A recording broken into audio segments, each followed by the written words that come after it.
B, since B dah kahwin dengan Kelantan, dah berapa bulan dah?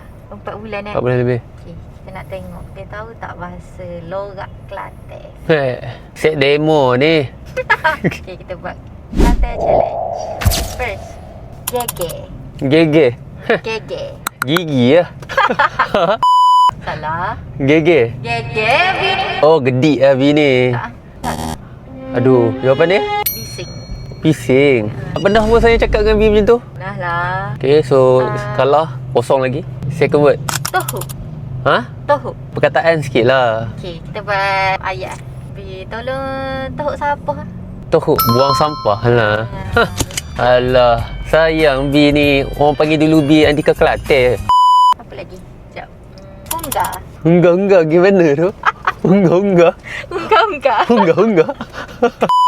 Unggah-unggah. Macam pelik lah tak? Unggah. Tak boleh. Unggah-unggah. Kelang kabut lah. Lepas tu, apa ni? B, tolong unggah mata ambil barang tu. Cepat-cepat. Lari, unggah. Tu Okay. tahu lah macam mana nak buat. Tiba-tiba macam jam jap. So, salah. Okay, next. Jangok. Jangok. Jangok. Ayat. Jangok lah B hari ni.